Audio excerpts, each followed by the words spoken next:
Om Sairam. Welcome to my channel Sri Sai Divya చరణాలు. బాబా గారి భక్తుడైన మాధవ్ అడ్కర్ గారి కోసం తెలుసుకుందాం. బాబా గారి హారతి రాసిన గొప్ప భక్తులు. హారతి అనగానే బాబా గారి హారతుల్లో చాలామంది సాయి భక్తులకు గుర్తుకు వచ్చేది హారతి సాయిబాబా. హారతి సాయి బాబా సౌఖ్యదాతార జీవ చరణారజతాలి ద్యవద సావిసావ భక్త విసావ హారతి సాయి బాబా. మనకి మధ్యాహ్నం సాయంత్రం హారతుల్లో మొదటగా వస్తుంది ఈ హారతి పాట. ఈరోజు ప్రపంచవ్యాప్తంగా కొన్ని వేల మంది గుడిల్లో కొన్ని లక్షల మంది పాడుతున్నారు. ముఖ్యమైన రోజుల్లో అయితే గురువారం పర్వదినాల్లో కొన్ని కోట్ల మంది పాడుతారు. అంత మధురమైన గీతాన్ని రాసిన వారు మాధవ్ అడ్కర్. ఈయన 32 సంవత్సరాల వయసు ఉన్నప్పుడు బాబా గారి దగ్గరికి వస్తారు షిరిడీకి. 1877 సంవత్సరంలో ఒక బ్రాహ్మణ కుటుంబంలో జన్మిస్తారు. వీరు జన్మించినప్పుడు ఒక లీల కూడా జరుగుతుంది. వీరి అమ్మగారి తండ్రి అంటే మాధవ్ అడ్కర్ గారి తాతగారు ఒకరోజు విఠల్ మందిరంలో నిద్రిస్తూ ఉంటారు. అప్పుడు రాత్రి 2 గంటలకు ఆ విఠల్ మందిరంలో ఉన్న గడియారంలో నుంచి 2 గంటలు కొట్టి ఒక వాణి వినిపిస్తుంది. నేను నీకు మనవణ్ణి ఆశీర్వదించి ఇస్తున్నాను, మనవణ్ణి ప్రసాదించాను అని వినిపిస్తుంది. వెంటనే విఠల్ మందిరంలో ఉన్న వారి తాతగారు ఇంటికి చేరుకుంటారు. ఉదయాన్నికల్లా చేరుకోగానే ఒక శుభవార్త వింటారు. వారి కుమార్తె ఒక మగబిడ్డను కంటుంది. ఎంతో సంతోషపడి ఎత్తుకొని ముద్దులాడి విఠలుడికి మరో పేరైన మాధవ్ అని పేరు పెడతారు.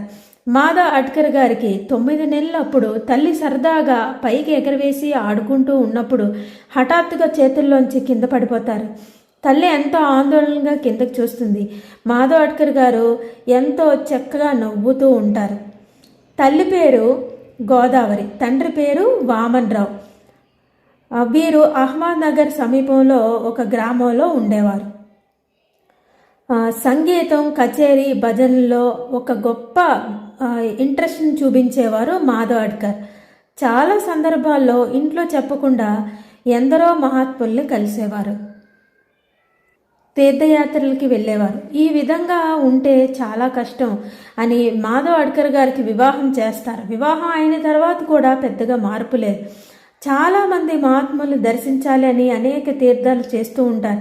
ఈ విధంగా ఉంటే భార్య గంగూబాయి, మాధవ్ అడ్కర్ గారి భార్య పేరు గంగూబాయి, తండ్రి వామన్ రావు చాలా బాధపడుతూ ఉంటారు. తల్లి 9 సంవత్సరాల వయసులోనే మరణిస్తుంది. మాధవ్ అడ్కర్ గారికి 9 సంవత్సరాలు ఉన్నప్పుడే తల్లి చనిపోతుంది. అప్పటి నుంచి తండ్రి సంరక్షణలోనే పెరుగుతారు. కానీ మొదటి నుంచి ఒక అద్భుతమైన ఆధ్యాత్మిక భావనతోటి చాలా ప్రదేశాలు తిరుగుతూ మహాత్ములను కలిసే పనిలో ఉంటారు. అదేవిధంగా 1903 సంవత్సరంలో షిరిడీ చేరుకుంటారు. చేరుకున్న తర్వాత బాబా గారి గొప్పతనాన్ని, సాక్షాత్తు పరబ్రహ్మ అని తెలుసుకొని షిరిడీలో ఉంటారు అనే భావనతోటి బాబా గారి మీద హారతి పాట రాయాలి అని సంకల్పం వస్తుంది మాధవ్ అడ్కర్ గారు. దానితోటి షిరిడీలోని బసలో హారతి సాయిబాబా అనే పాటను శ్రీ మాధవ్ అడ్కర్ గారు 1903 సంవత్సరంలో దాదాపు 35 సంవత్సరాలు మాధవ్కి బాబా పైన హారతి పాట రాశారు.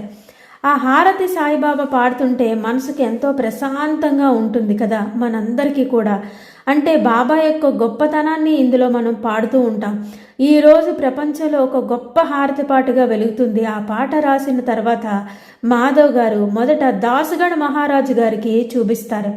అది చూసిన దాసగణ్ మహారాజు గారు ఒకసారి పాడమని అడుగుతారు. ఆ రోజు పాటను మాధవ్ ఏ బాణిలో పాడితే అదే విధంగా అప్పటి నుంచి ఇప్పటి వరకు మనం అందరం కూడా అదే బాణిలో హారతి పాడుతున్నాం.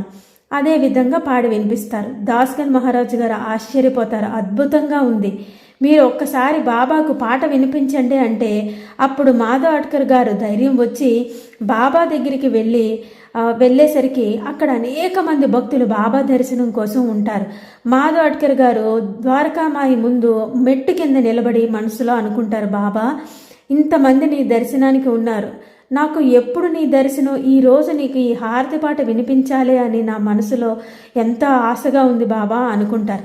మాధవ్ గారి అంతరంగాన్ని గ్రహించిన బాబా ఒక భక్తుడిని పంపించి మాధవ్ కింద నిలబడి ఉన్నాడు, పైకి తీసుకుని రండి అని చెప్తారు. అప్పుడు వెళ్ళి వాళ్ళు పిలుచుకొని వస్తారు మాధవ్ గారిని. వెంటనే బాబాగారు ఇలా అడుగుతారు, ఏంటి విశేషం అని అడుగుతారు. బాబా, మీ యొక్క కీర్తిని మేము మీకు ఏ విధంగా ఎలా సేవ చేయాలి అనే దాని మీద అర్థం వచ్చేలా ఒక పాటను రాశాను, అంటే ఒకసారి మీరు విని ఆశీర్వదించాలంటే సరే పాడు అంటారు బాబా. బాబా ముందు ఎంతో వినయంగా గొంతు సవరించుకొని మాధవ్ తొలిసారిగా బాబా ముందు హారతి పాటను పాడతారు. మొట్టమొదట అన్ని హారతుల్లో మొట్టమొదట బాబా గారి మీద రాసిన పాట ఈ మాధవ్ అడ్కర్ గారు రాశారు. మనం చరిత్రలో కూడా చదువుకున్నాం కదా, మైనతాయి ప్రసవ వేదంలో బాబా గారు ఊదితో పాటు ఈ మాధవ్ అడ్కర్ గారి హారతిని రాయించి మరీ పంపిస్తారు. అంత ముఖ్యమైనది హారతి సాయిబాబా. బాబా ముందు ఎంతో వినయంగా చక్కగా పాడతారు.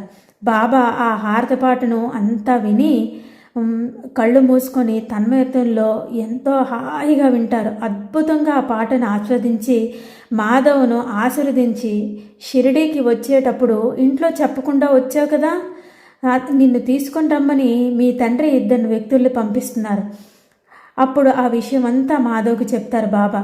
నిన్ను తీసుకొని వెళ్ళడానికి 2 గుర్రాలపైన 2 మనుషులు వస్తారు, మీ తండ్రి పంపిస్తున్నారు. వారితో వాదించకుండా వారితో నువ్వు ఇంటికి వెళ్ళి చక్కగా నీ భార్య అయిన గంగూబాయితో కలిసి ఉండు, చక్కగా నీ కుటుంబ బాధ్యతలు నిర్వర్తించు. నీకు ఏడాది తిరిగేలోపు కొడుకు పుడతాడు, వాడికి రామా అని పేరు పెట్టు అని చెప్తారు బాబా. అప్పుడు దాకా అసలు భార్య అని తండ్రి అని ఇంట్లో చూసుకోవాలని అసలు తలంపే ఉండేది కాదు మాధవ్ అడ్కర్ గారి. బాబా గారు ఎప్పుడు తన భక్తులను తప్పుడు దారిలో వెళ్ళనివ్వరు. అయితే బాబా గారి మాట విని ఇంటికి తిరిగి వెళ్తారు. సరిగ్గా బాబా చెప్పినట్టే 1.5 సంవత్సరం లోపు ఒక బాబును తీసుకొని భార్య గంగూబాయితో కలిసి షిరిడీకి వస్తారు మాధవ్ అడ్కర్. బాబా చెప్పిన తర్వాత ఎంతో మార్పు వస్తుంది. తండ్రిని భార్యని చక్కగా చూసుకుంటారు. షిరిడీకి వచ్చి ఆ బిడ్డను బాబా గారి ఒడిలో పెట్టి, బాబా మీరు రామా అని పేరు పెట్టమన్నారు కదా, అదే పెట్టాను బాబా, నువ్వు ప్రసాదించిన బిడ్డ నాకు అని చెప్తే బాబా ఇలా ఎత్తుకొని ఆ బిడ్డను ముద్దాడి, నాయనా రామచంద్ర అని ఎంతో చక్కగా పిలుస్తారు. నిజంగా ఆ బిడ్డ ఎంత అదృష్టవంతుడు.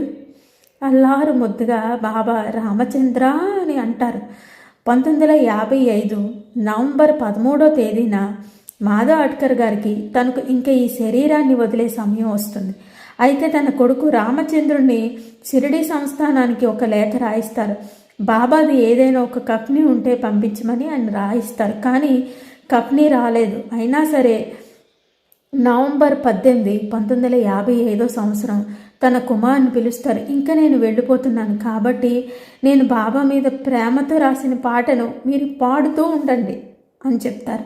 తన భార్య కుమారుడు అందరూ కూడా ఈ హారతి సాయిబాబా అలా పాడుతూనే ఉంటారు. రామచంద్ర అడ్కర్ ఆయన మంచం దగ్గర కూర్చొని కదిలినప్పుడల్లా, మాధవ్ అడ్కర్ గారు కదిలినప్పుడల్లా ఈ కంటిన్యూస్గా ఈ వారి హారతి పాట పాడుతూనే ఉంటారు. చివరిగా వారి వైపు చూస్తారు. చూడగానే కొడుకు పాడుతూ ఉంటే ఆ పాటను మధ్యలోని రాగానే వారు చిరు దరహాసంతో వారి చివరి శ్వాస వదిలిపెడతారు. నిజంగా ఎంత గొప్ప మరణం మాధవ్ అడ్కర్ గారిది.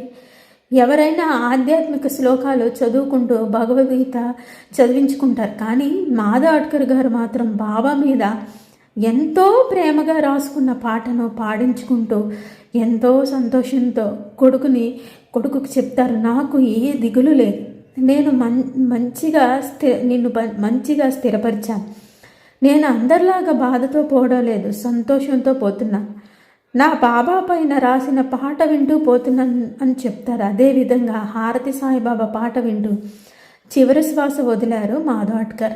ఎంతో గొప్ప జన్మ. తన జీవితంలో కొన్ని ఇబ్బందులు పడిన బాబా వారి మీద భారంతో వారి కుటుంబాన్ని అంతా ఎంతో అద్భుతంగా ఆదుకుంటారంటే మాధవ్ అడ్కర్ గారి కుమారుడుని దాస్గన్ మహారాజు గారు చదివిస్తారు.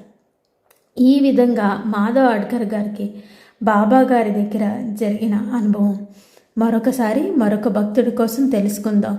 చాలా బాగుంది కదా మాధవ్ అడ్కర్ గారి అనుభవం.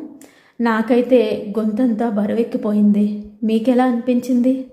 ఓం సాయిరామ్. మరొకసారి మరొక భక్తుడి కోసం తెలుసుకుందాం. సమర్థ సద్గురు శ్రీ సాయినాథ్ మహారాజ్ కి జై. రాజాదిరాజ యోగిరాజ పరబ్రహ్మ సమర్థ సద్గురు సాయినాథ్ మహారాజ్ కి జై.